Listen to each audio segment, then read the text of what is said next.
everybody, and welcome to the weekly Scopes from the 13th to the 19th of October. Hi everybody, and welcome to this week's weekly Scopes. If you've heard this before, you can skip, but this is just the intro on how I, formulate these astrology weekly readings. I use astrology and my intuition to give you advice how you can practically use the knowledge of the stars and the planets and apply them to your life. So my weekly Scopes are all based on GMT time and on Vedic constellational astrology. So now I'm just going to explain what Vedic constellation astrology is and how it differs from Western astrology. So the precession of the equinox is sort of like something that happens in astronomy and astrology, where the Earth's axis undergoes a slow circular motion over 26,000 years, and basically this means that this motion causes a shift in the position of the equinoxes, and also the calculation Vedic and Western astrologies use. So around 2,000 years ago, the tropical and sidereal Vedic astrology signs of astrology were aligned in the same position. So if the sun was in Scorpio in Vedic astrology, it was also in the constellation of Scorpio in Western astrology. But because of the precession of the equinoxes, this has caused a gradual westward sort of like drift of the tropical Western signs. So basically these signs, the Western signs, shift 1 degree with every 72 years. So as a result of this ongoing shift, when Western astrology says the sun is in the constellation of Pisces, it's typically in the constellation of Aquarius. Still, this is because the degree, orb and the date for Western and Vedic astrology are 24 degrees, 24 days apart. So in Western astrology, the sun enters the constellation of Pisces around the 19th of February each year, but actually the sun doesn't arrive into the constellation of Pisces until the 13th to the 15th of March each year. And Vedic astrology takes this into account because it's based on the fixed star positions, and Vedic astrologers use sidereal calculations. So as a result, Vedic astrology takes into account the actual positions of the constellations in the sky at any given time, and also considers the precession of the equinox, adjusting for the shift in the position of the equinoxes over time. But in terms of Western astrology follows the tropical zodiac, which is based on the seasons rather than fixed star positions. Western astrologers also do not directly account for the precession of the equinox in their calculations as well, so this results in slightly different calculations and interpretations that are given whether we're using Western astrology or Vedic astrology. So yeah, as I said, Western astrology uses specific dates, so every year, regardless of where the sun actually is at the sky, the sun moves into Pisces around the 19th of February. So yeah, this discrepancy, this misalignment between the tropical zodiac and the actual positions of the constellations has led to a discrepancy between Vedic astrology and Western astrology. So I consider the actual where the sun and the moon are and where Mars and Venus are at any given time, and this is how I formulate these sort of like weekly scopes. So yeah, thanks for listening to this, and let's dive into this week's weekly scope. Okay, so now I'm just going to explain what parallels and contra-parallels are in astrology, because I use them in my chart interpretation. So declination in astrology is the measure of how far a celestial body is, such as the sun, whether it's either north or south of the celestial equator. And the celestial equator is an imaginary line in the sky above the Earth's equator, which us astrologers use in our interpretation. So parallels happen when two planets are on the same declination, either both planets are on the north side side, or either both planets are on the south side, and this alignment increases the influence of the involved planets. So it's similar to a conjunction aspect, as it amplifies their energy, making the effects of the planets more pronounced. Contra-parallels, on the other hand, happen when two planets are on the same declination, but one is in the north and one is in the south. So this alignment creates tension, which is similar to an opposition aspect, and it can lead to conflict, challenges and inner struggles between the energies of the planets involved.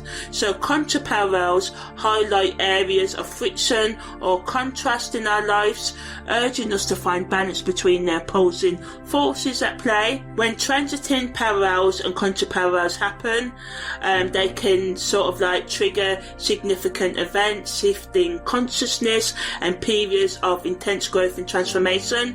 So I look at these aspects closely during chart analysis to understand how planetary energies interact and influence each other during a specific time frame, to pinpoint key periods for personal development, relationship dynamics or career shifts, and other shifts like karmic shifts and stuff like that. Because I just find using contra-parallels and parallels gives me more depth in interpretation, so I use them. So contra-parallels and parallels in astrology serve as markers for potential challenges or breakthroughs, guiding us towards more self-awareness, love, acceptance, understanding, forgiveness for ourselves and others, and shifts in consciousness and growth. So overall, just a shift in our mindset if we allow for it. So parallels and contra-parallels just kind of like provide valuable insights into the complexities and nuances of the astrological interactions between planetary movements. So yeah, that's the end of what contra-parallels and parallels are. So this week we've got three aspects that's kind of flavouring our week. So the first is the Sun making a parallel to Saturn, which is the same as a conjunction, and this entered on the 9th of October and is exact at 3:42 p.m. on the 14th of October and leaves us on the 20th of October at 10 a.m. The Sun makes a contra-parallel to Chiron, which is the same as an opposition, and this entered on the 11th of October and is at 5:23 p.m. on the 16th of October and leaves us on the 22nd of October at 12:30 a.m. Mars also makes a transit to Jupiter, and this entered on the 22nd of July and is exact at 1:01 p.m. on the 17th of October and leaves us on the 3rd of January. So this is a nice overreaching energy leading us out of the year, and a parallel, as I said, is the same as a conjunction. So when the Sun is parallel to Saturn, it brings discipline, responsibility and hard work. It can make us more mature in our outlook and action and just thinking, and it gives us the ability to focus on our long-term goals. It can help us structure our life better, take on leadership roles this week with more confidence, and we can make more practical decisions this week because of this influence. But negatively, we can feel restricted, more emotionally cold, our ego's kind of dampened a bit with Saturn conjuncting our, ego, the Sun, and we can just feel a bit restricted. But this can be really good, because if you have the tendency to be egotistical, this can temper you, and this can be good in sort of social settings or work meetings and stuff, and this can help you not be arrogant and stuff. We also can have challenges that come up to test our resilience and ability to overcome hardships, and challenges. But if we use this energy wisely, we can have more growth and feel a more sense of accomplishment within us because we've overcome the obstacles that this week brings to us. The best use of this energy is to be realistic in your goals, but set goals, create a solid plan and commit to your ambitions or your goals or whatever it is you need to commit to. Some of you may be relationship goals, some of you exercise goals, some of you saving goals, and by, using this time to focus on self-discipline and organisation, you can make significant progress towards your objectives. Also, we've got the Sun making a contra-parallel to Chiron, so this can, sort of like bring up emotional wounds or past traumas, but ultimately this energy is pushing us for us to go deep within ourselves and experience some healing, whether you're working on your psychological, emotional, spiritual healing right now. It wants you to take time out to reflect on past trauma that you're running away from or you need to resolve, and it just allows you to address that unresolved pain. But negatively, because we can be more sensitive and feel more vulnerable and have a tendency to dwell on past hurts, it can bring up emotional challenges that require gentle self-reflection and self-care. The best use of this energy is to make time for growth and healing, and face and not run away from your emotional, spiritual, psychological wounds. Seek out support from a loved one or therapist or friend or someone you can trust, or in the UK we have the Samaritan, so and they listen to our problems, so just seek out the right tools for you, to help you with any overwhelming feelings or fears that you may have. Also, this week, finally, we have Mars making a parallel to Jupiter, and this brings energy, motivation and enthusiasm to our week, so we need that upliftment. It can empower us to take courageous and brave actions towards our goals with confidence and charisma. It's a great time to start new projects, expand our horizons and embrace challenges with more of a can-do attitude. Negatively, we can be too impulsive and overconfident, and we can come across aggressive in our speech and actions and ruthless as we just focus on our own goals, and we do anything to get to the top, and this can have like a negative impact on our relationships and just cause unnecessary arguments. So go and get yours, but do it in the best way you can. The best use of this energy is to use the motivation and enthusiasm it brings in a balanced way. This also supports us with setting goals, maintaining focus and staying grounded this week. Avoid reckless behaviour and practice moderation where you can to prevent burnout and ensure sustainable progress towards your goals, because a lot of time we don't reach our goals because we can rush to them, spend a week or a month focused, and then we have burnout for the other 6 months, and so it leads to us only working to on our goals like 2 months out of the 12th year. A more sustainable approach is to just take daily slowly steps towards your goals and go as steady as you need to go. There's a song called Steady As She Goes, maybe listening to that can just help you. But we can use this energy of this week to just embrace learning and growth.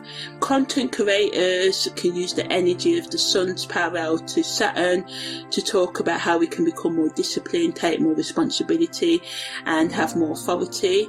It's a time to discuss long-term goals, but talk about how working hard and staying consistent pays off in the long run, although it can be hard to implement routines. Trust me, I've tried for years and years and years, and I'm finally getting there. Just keep on trying. Don't give up on yourself. A lot of time we give up on ourselves because we think something that's actually going to take 10 years to do is actually going to take 1 or a month, and this ain't the case. We just have to take those slow, steady steps. Also, you can encourage your audience to embrace challenges with maturity and perseverance and patience, getting back up after each time they fail, talking about what failure is and how often to get success you undergo many, many failures. The only reason why we think that success comes overnight because it looks that way when a pop star or an actor or whatever actress blows up overnight, but normally there's a lot of background work that went on years or even decades before to make that happen. So with the energy of the Sun's contra-parallel to Chiron, content creators can talk about healing, self-discovery and how we can embrace our vulnerability, looking at how we can address our past emotional wounds, what stops us, the fear, the the pain that can come. But a lot of the time, when we run into too much Netflix and chilling and drugs or alcohol addiction and stuff like that to avoid our pain, we can cause more damage. So just talking about how we can sort of embrace dealing with our problems and what tools we can seek out, maybe sharing personal stories of how you overcome your addictions or fears and vulnerabilities or your psychological emotional trauma can do well, how we can build more resilience and promote more self-acceptance within ourselves. Also, you can talk about how we can bring more inner healing into our life, how we can overcome insecurities, giving tips and strategies for that, and how we can embrace our own unique experiences and how doing this can, help us accept ourselves. And, as a content creator, remember to approach these topics with empathy and authenticity to create a sense of trust and understanding in your community. In terms of what you should talk about when Mars is in parallel to Jupiter, you should focus on, expansion and taking bold actions towards our goals and what that means. Talking about how we can become more ambitious and what ambitious means to different people. We all got different goals, different things we want out of life. Talking about how we can embrace more of a growth mindset in our day-to-day life, how we can seize opportunities and go after our passions with more enthusiasm, encouraging us to step outside of our comfort zones, how we can take more risks with more confidence, how we can use our inner drive to inspire us to pursue our goals fearlessly, and talk about how the optimism is important, how strategic planning and bold decision making are also equally important as well. Focusing on content that sort of ignites a sense of passion and adventure in your audience and encourages them to push their boundaries can create an atmosphere of empowerment and motivation within your community as well. So yeah, that's the energies that's influencing this week, and now I'm going to talk about the daily energies. So on the 13th of October we have Mercury making a Sesquiquadrate to Saturn, Venus enters Scorpio, the Moon enters Void of Course, the Sun makes a BiQuintile to Uranus, the Moon enters Aquarius, and Mercury makes a square to Pluto, and Mars also makes a square to Chiron as well. So in terms of Mercury Sesquiquadrate to Saturn, is exact at 12:04 on the 13th of October, and Mercury's in Libra and Saturn's in Aquarius. The Sun's BiQuintile to Uranus, this is subtle energy, and the Sun is in Virgo and Uranus is in Taurus, and this leaves us on the 14th of October and is exact at 11:04 a.m. Mercury square to Pluto is exact at 3:02 p.m. on the 13th of October and leaves us on the 14th of October, and Mercury's in Libra and Pluto's in Capricorn, and Mars makes a square to Chiron, and this is exact at 9:36 p.m. and leaves us on the 15th of October at 8:37 p.m. and Mars is in Gemini and Chiron is in the constellation of Pisces. Okay, so when Mercury makes a Sesquiquadrate to Saturn, positively, it supports us with being practical and focused on our long-term goals this week. It allows us to be more disciplined in our thinking, structured in our communication, and it makes it easier for us to plan and organise tasks, which is really good, supporting the overall influences of this week. And we just may find ourselves better to concentrate on our work projects and have more serious conversations with loved ones. But negatively, we can be too inflexible in our thinking, and there can be challenges in communication with others, and we can just feel restricted in our ideas. But the best use of this energy is to tackle complex problems or work on projects that require attention to detail, and just be more practical in your outlook in general. By staying open-minded and flexible in your approach, you can make the most of this energy, and it's best to avoid getting stuck in narrow thinking patterns. The Sun's BiQuintile to Uranus is no sort of energy. It allows us to be more innovative in our internal thought thoughts and be more creative, and it may bring unexpected opportunities. It allows us to think outside of the box, embrace change and explore new possibilities, and combine our unique talents with fresh ideas. So we may research other people, tell us something, and we may implement it into our, a project we're working on or a thought pattern we're thinking. It allows us to break free from routines and be more spontaneous, especially in our pursuit of personal growth and self-expression. Some of you may find yourself more drawn to unconventional activities or feel inspired to take creative risks in your work or personal life, but negatively, because it can bring about sudden changes that can seem unsettling. So it's essential to stay adaptable and open-minded during this transit to make the most of the opportunities it presents, while also navigating any unexpected challenges that come up. The best use of this energy is to be innovative and allow it to bring creative projects or help you with areas of your life that can benefit with a fresh outlook perspective, and just trusting your intuition that come up and be more willing to step outside of your comfort zone.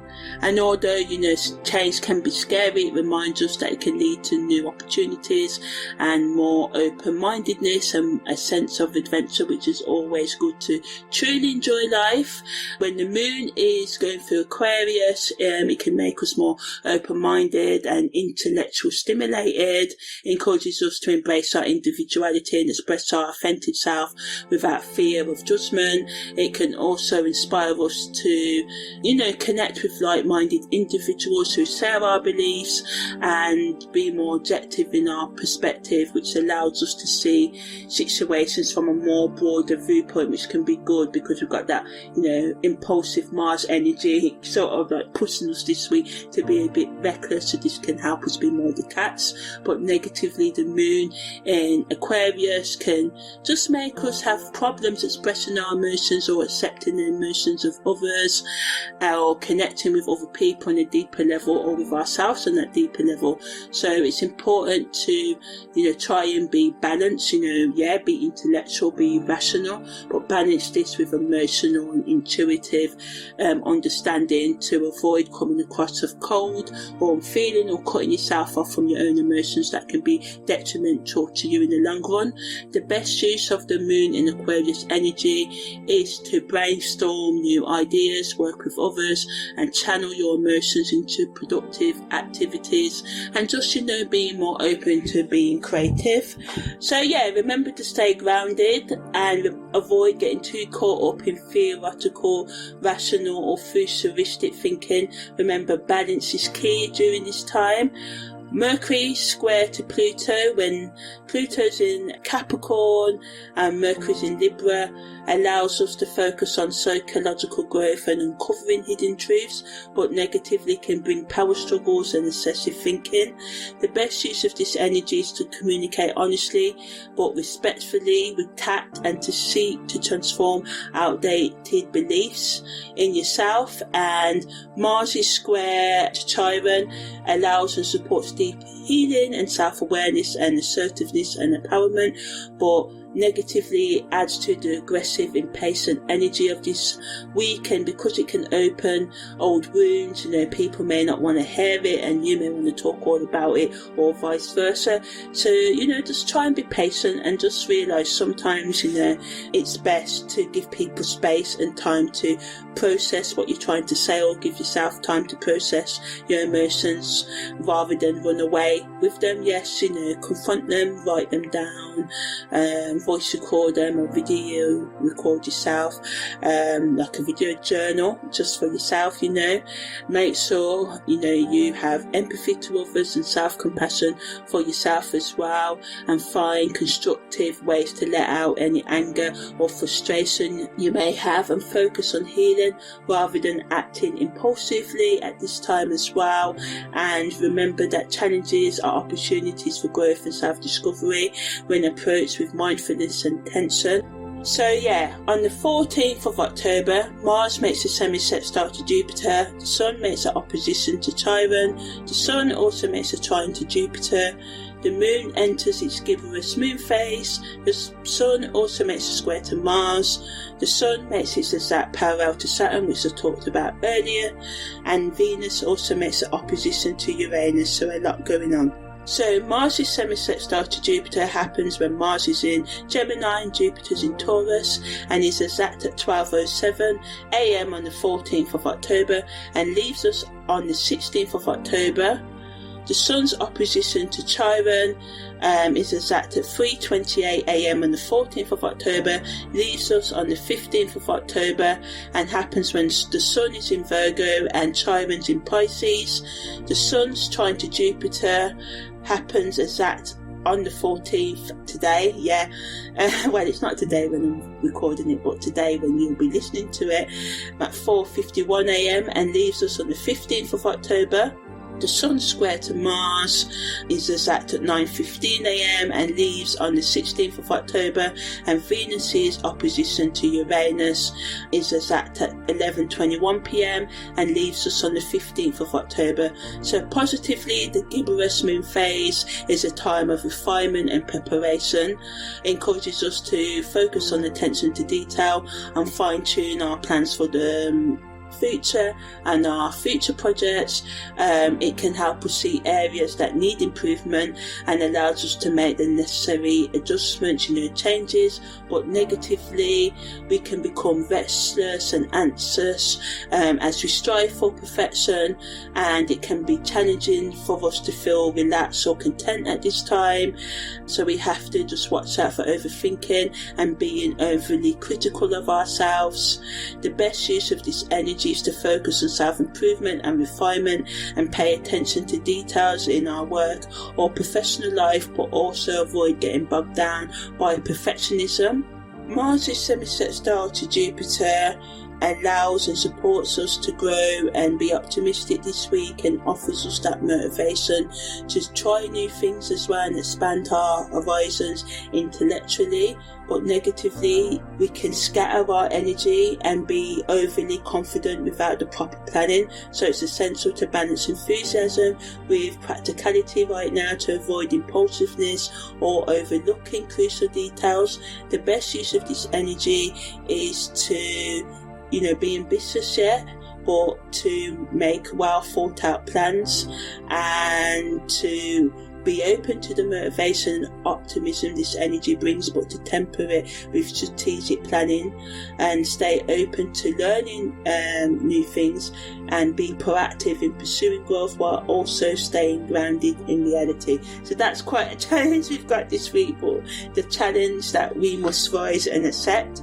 The Sun's opposition to Chiron helps with our deep healing and self-awareness, allows us to gain insights into our toxic behaviours and patterns, and this can lead to greater compassion for ourselves and others at this time as well. It supports us in being more vulnerable, but negatively we can be sensitive to criticism and feel inadequate at this time. So we just have to, be gentle with ourselves and others and have that empathy. The best use of this energy is to have a mindset of self-reflection and openness to emotional healing, and just use this time to just be open to having compassion for yourself and others, while staying grounded in reality, while being proactive in, pursuing your personal development and meeting your needs at this time, and being there for a friend, a loved one or whatever. And if you are overwhelmed, seek out help. The Sun's trine to Jupiter again allows us with feeling lucky and optimistic. It's great to use for our professional advancement and learning. We have to just avoid setting unrealistic expectations and overindulging. It allows and supports us to focus on being practical, and by doing so we can have favourable outcomes. The Sun's square to Mars, again, aids us with being passionate, achieving our goals, being more motivated, tackling obstacles head on. But again, we just need to watch out for that impulsiveness. It's important to, have patience and understanding. And if we are struggling, practicing techniques like mindfulness can really help as well. And it's important to avoid unnecessary confrontations, as this can just lead to a waste of energy and people getting in the way of your plans, getting opposition when you don't really need it. So be assertive, allow others to be assertive, but respect other people's boundaries while also implementing your own.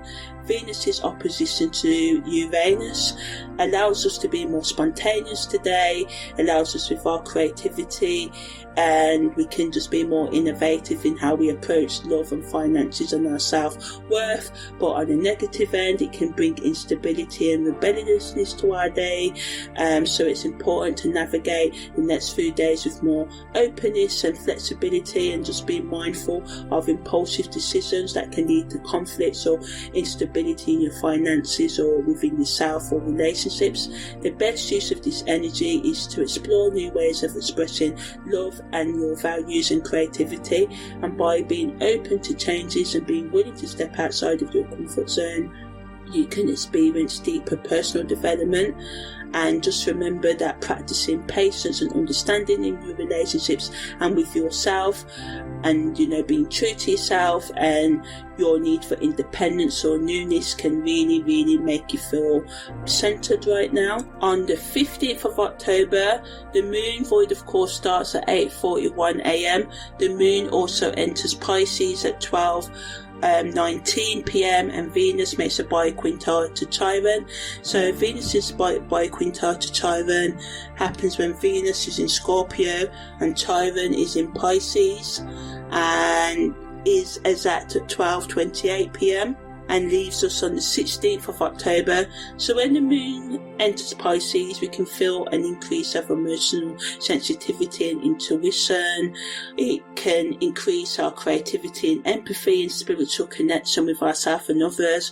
It's a great energy to use to be creative, meditate, spend quiet time alone, to reflect and recharge. But negatively, we can be more susceptible to absorbing other people's emotions and feeling overwhelmed by them. It's important to be mindful, make sure you set boundaries and practice self-care, and avoid emotional burnout or confusion, because this energy can make us escape into drugs and alcohol and just want to be lied to and lie to others out of fear or out of boredom for some of you, So just remember, what we often put out into the world comes back to us, so be careful what you do right now. And Venus's BiQuintile to Chiron encourages us to heal. So we've got a lot of healing energy this week. So this is a real week where we can really get to the depths of our emotional wounds and come out stronger on the other side if we're ready to embrace self-love, forgiveness, compassion, acceptance and awareness. But negatively, because it can stir up intense emotions and trigger us into vulnerability, it can make us run away from our problems rather than confronting them head on. But it's best to, confront them. The best use of this energy lies in allowing ourselves to grow and allowing ourselves to be vulnerable and open to healing on a deeper level. And by practicing self-love and forgiveness and acceptance, we can make way for a more authentic life and, more fulfilling connections with ourselves and others. Also on the 16th of October, Venus makes a trine to Neptune, Mercury makes a BiQuintile to Neptune, the Moon's North Node goes retrograde, and the Sun makes a Contra-Parallel to Chiron. So Venus's trine to Neptune is exact at 1:48 a.m. and leaves us on the 17th of October and happens when Venus is in Scorpio, Neptune's in Pisces. Mercury's BiQuintile to Neptune is exact at 6:23 a.m. and leaves us on the 16th of October and happens when Mercury is in the constellation of Libra. So when the Moon's North Node is retrograde, it brings powerful energy of karmic growth and spiritual evolution. It can help us align with our life purpose purpose and move towards fulfilling our destiny, as it encourages us to step outside of our comfort zone and embrace new opportunities for personal development. But we may face resistance or obstacles that force us to confront past patterns and make the necessary changes that we need to make progress. And when Venus makes a trine to Neptune, it can bring an increased sense of romance, creativity and spiritual connection. So this helps us with deep emotional bonding this week and creative expression. So we've got a lot of energy supporting us being romantic, although some of energies, making us have turmoil in our relationships this week. This energy can help us resolve that turmoil, so that's good. It allows us to be intuitive and have more empathy, so it's great for acts of compassion and kindness towards ourselves and others. But we need to be cautious of being too idealistic in our relationships, because this can blur the lines between fantasy and reality.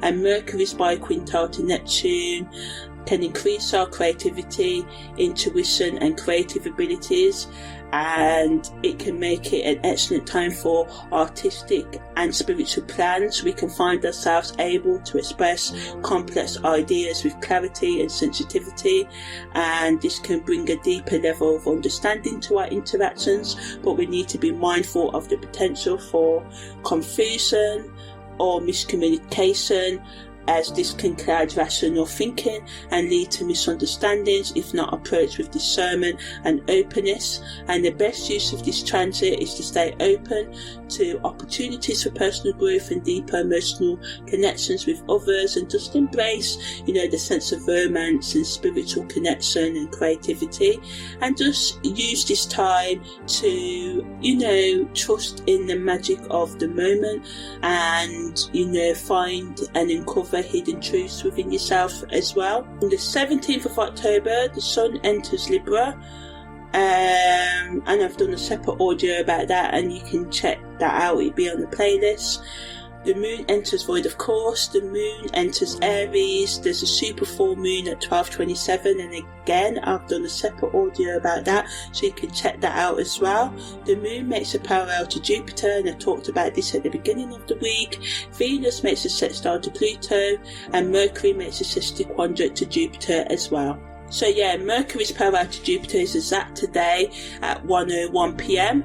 Venus's sextile to Pluto is exact at 1:30 p.m. and leaves on the 18th of October, and Mercury's sesquiquadrate to Jupiter is exact at 6:39 p.m. and leaves on the 18th of October. So when the Sun's in Libra, we're encouraged to focus on balance and harmony in our life. It can increase our relationships and just promotes us to be cooperative over the next month. It's a great time to work on improving communication and finding common ground with others, but negatively because we can be indecisive and, people pleasing in our behaviour. People can overstep our boundaries, or we can overstep others, or we can fail to make decisions, and this can have consequences. So it's important to, take action when need be and maintain your own boundaries while respecting other people's. And if you want to know more about that, check out the separate audio, as I said.